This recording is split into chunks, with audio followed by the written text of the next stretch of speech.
Am fost la unchiulețul la chioșc, m-am împrumutat unchiulețul la chioșc la Potcava de un pachet de țigări și de o vodcă de aia ieftine și un pachet de țigări de sau dinții din gură. Și a venit o mașină B29NBV care s-a apropiat la mine, dădea din cap, adică am simțit am simțit pericol. Am scos mâna din buzunar, n-a zis nimic, a luat o bere. Și când s-a dus la mașină, a deschis ușa din spate, tot dacă n-a împins pe cineva cineva vrea să iasă afară din mașină. Și nu știu de ce nu s-a întâmplat asta până n-a auzit vocea mea. Deci B29NBV, nu știu ce este cu ei, era un panchis cu codițe, că dacă îi dădeam un pumn în gâtă și înghițea limba și mă luam de codițe și îi rupeam scalpul, mă băgam degetele în nas, îi rupeam și nasul și îi băgam o mână, îl apucam de falcă, îi puneam un picior în cap și îi rupeam falca. Și în acest fel îl făceam super panchist, dar de made în hindustanii. Acum nu știu ce cu mașina asta, dar mi s-a pus suspectă. Asta e. Pe YouTube direct. Sper să n-aibă nicio legătură cu mine, că se făcea că se uită la mine, de asta m-a și deranjat. Ce te uiți, mă, la mine? Oi fi eu mai negru, mai urât, dar asta nu înseamnă să se uite la mine. Ce am făcut? Ce? Bine, seară bună. Și am mai avut o problemă.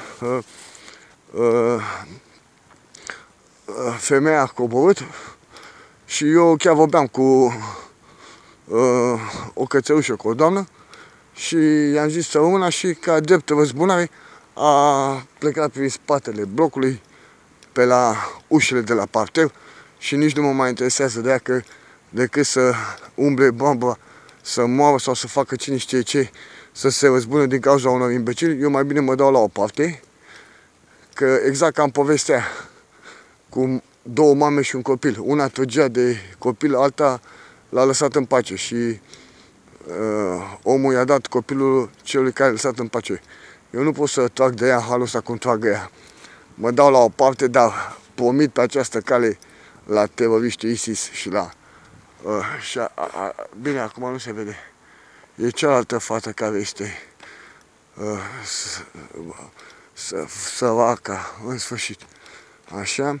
Eu nu promit nimic, dar vin că mă duc la lucru în Germania, am casa mea în Germania, deci am proprietate și aici și în Germania. Vin de la lucru și vin numai cu microfoane de ascultat și vin numai cu camere video termice și vin numai cu de-alea de vedere de noapte și vin numai cu de-astea mâncava și puterea voastră. Deci, boschetarii au voie să facă asta. Poliția au voie să facă asta. Un cetățean normal care vrea și să apeleze la cineva, nu poate să facă asta. Păi de ce? Păi înseamnă că te vânează și unii și alții. Aici e țara poștilor, care e mai post, da, când vin cu alea și probezi, deci nu aveți idee ce înseamnă, cam ce reprezintă pentru mine un om.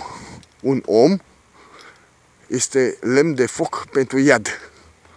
Că nimeni nu se dezvoltă, nimeni nu este mai om decât altul. Toată lumea suntem egali. Numai unul este mai mare, unul e mai șmecher, unul e mai minoritar, altul e mai majoritar, altul e mai cu bani, altul e mai face energie, altul e Dumnezeu. În momentul ăla eu am făcut și sesizare la trafic de persoane și mi-a zis: ce faci, domnule, urmărești lumea? Nu, domnule, vreau să fac o sesizare. Am vrut să fac și sesizare la droguri. Ce faci, domnule? Deci toată lumea îți dă în cap. De ce mă uit eu pe stradă după ceva? Păi eu nu mă uit pe stradă după ceva. Eu mă uit pe stradă pentru că cineva mi-a zis: n-ai voie să umbli acolo, n-ai voie să te uiți la femeia aia, n-ai voie să ia să ne dai 300 de lei, vezi că te-am înregistrat, vezi că ia să ne dai $400, vezi că te-am înregistrat, vezi că chestii de astea de tâmpiți. Băi, eu nu știu dacă voi ați fost la Revoluție. Băi, eu nu știu dacă voi ați făcut ceva. Bă, dar eu mă cac din pomă. Bă, mă și mă cac acum în stradă. Dar nu-mi face mie asta. Eu mă duc și îi violez cățelușul, sticluța de lapte, coțe un picior de chiuvete. Nu e problemă. Dar nu zice mie de asta de poponav că m-a înregistrat, că mă suge, îmi suflă, eu asta zic eu, îmi suflă ca să vadă dacă nu vă suflă. Așa, acestea fiind zise, vă urez o seară bună și nici măcar nu știu dacă tot ce zic eu aici e valabil. Este la chestia divertisment pe YouTube și până vorbesc astea și pentru o mai bună siguranță o să le dau la dicot ca să se înceteze chestiile astea. Voi sunteți nebun la cap. Eu am înțeles că orice femeie care ajunge în situația asta e nenorocită. Bă, da, o femeie care are hârtie și e bolnavă și alta care o bate în măsa și o siluiește și alta care ia vodcă cu diazepam că nu mai știe de capul ei și stau. Bă, sunteți nebuni? Sunt 30 de femei, bă, sunteți nebuni, e o rețea întreagă, bă. Și acum tot ce fac ei demonstrează că din cauza mea. Nu, frate, asta am descoperit eu mai înainte, din cauza lor.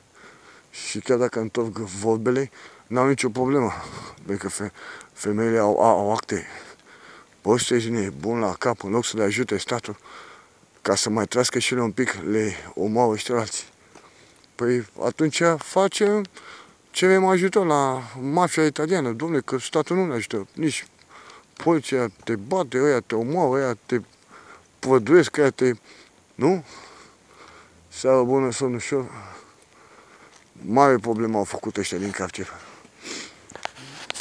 Mare problemă au făcut ăștia din cartier.